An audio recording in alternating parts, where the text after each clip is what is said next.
ഇറങ്ങ.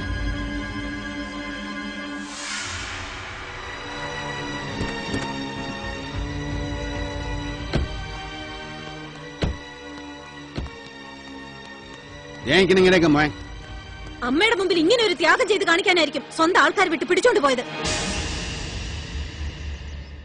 അവളുടെ തീനുള്ള മറുപടി നീ പറയണതാ ഞാൻ പറയണ?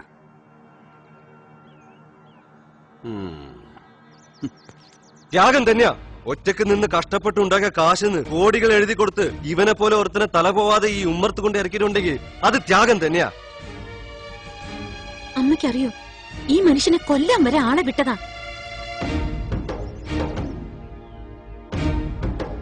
ഇതിൽ അത്ഭുതപ്പെടാനൊന്നുമില്ല. പണ്ടും കൊന്നുതള്ളിയാണല്ലോ ശീലം. എന്നിട്ട് അത് ഏറ്റു പറയാൻ പറ്റുള്ളൂ. ആരാ ശരി ആരാ തെറ്റെന്നൊക്കെ ഇപ്പൊ മനസ്സിലായില്ലേ? തെറ്റും ശരിയൊക്കെ എന്തൊരു അറിയസണ്ണ. യവൻ എന്റെ കൂടെ ഉള്ള കലിപ്പുടങ്ങിയത് യവൻ 5 വയസ്സുള്ളപ്പോഴാണ്. അത് പോട്ട്. പക്ഷേ 10 മാസം ഒരേ പള്ളിയെ കിടന്ന ഈ ഉടപ്പറന്ന് നിനക്കെപ്പോഴേ ശത്രുവായത്? നന്നാക്കാൻ വന്നത് ഇങ്ങനൊരുത്തനാണെന്ന് അറിയുമ്പോ അണ്ണാന്നും പറഞ്ഞ് ഓടി വരുമെന്ന് വിചാരിച്ചു. കണ്ടില്ലല്ലോ. എങ്ങനെ വരാനെ കൊണ്ട് ആണീഷ് മട്ടിലും മാണിയേറ് കെട്ടിടങ്ങൾ കെട്ടിപ്പൊക്കാനുള്ള പരകം പാച്ചിലല്ലേ. അതിന്റെ ഇടയിൽ എന്തരണ്ണ എന്തരപ്പ എന്തായാലും സ്വന്തം ചോരകൾ ഇല്ലടി. എന്നെ നാട് കടത്താൻ വേണ്ടിയിട്ടാണെങ്കിലും ഈ മക്കൾ രണ്ടും ജായിണ്ടായില്ലേ.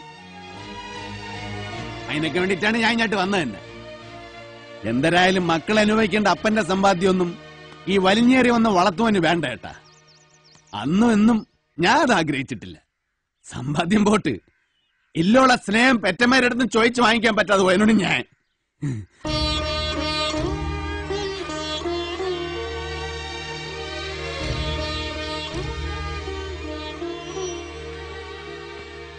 ഏട്ടൻ വാ. പറഞ്ഞ മനസ്സിലാവാത്ത ഇവരുടെ ഒക്കെ മുമ്പിൽ എന്റെ ഏട്ടൻ ചെറുതാവണ്ട. വാ.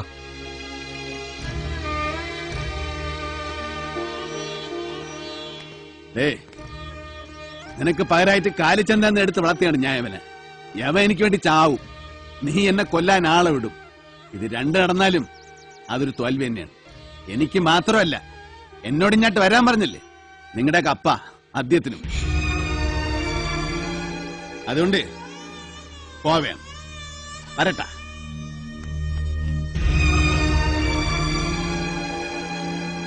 എന്നാലും സഹോര കുന്നോളം ഉണ്ട് കേട്ടാ ഉള്ളില് സങ്കടങ്ങള്.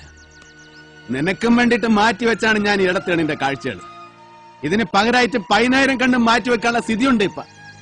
എന്നിട്ട് ഇത് ഇങ്ങനെ തന്നെ കൊണ്ടു നടക്കണത് മരണം വരെ എനിക്ക് എന്റെ അനിയനെ ഓർമ്മിക്കാൻ വേണ്ടിയാണ്. എന്നിട്ട് പിന്നെ എന്നെ കൊല്ലാനും വേണ്ടി കായലോട് തേപ്പിച്ചോണ്ടോടെ നീ പറഞ്ഞു കളഞ്ഞല്ലേ എന്റെ ഇടത്ത് ഭാഗത്ത് ഇരുട്ടാണെന്ന്. നന്നായിട്ടുണ്ട്. ഒരായുസ് മുഴുവൻ മേക്കണോ എന്റെ അടി കൊണ്ട് നടന്നാലും അവസാനം അറവ് കത്തിയാനെ കഴുത്തില്. നമ്മളില്ലേ ഒന്നില് പഠിപ്പും വിവരമുള്ള നിങ്ങളെപ്പോലുള്ള ആളുകൾ മാണിക്കത്തോളം ചെറുതാണ്. അല്ലെങ്കിൽ പള്ളിക്കൂടം കാണാത്ത മാണിക്യം നിങ്ങളോളം വലുതാകണം. ഇത് രണ്ടും നടക്കാത്തടത്തോളം കാലം മാണിക്യത്തിന് ഇടപെടാൻ നല്ലത് വാത്തുകൾ തന്നെയാണ്.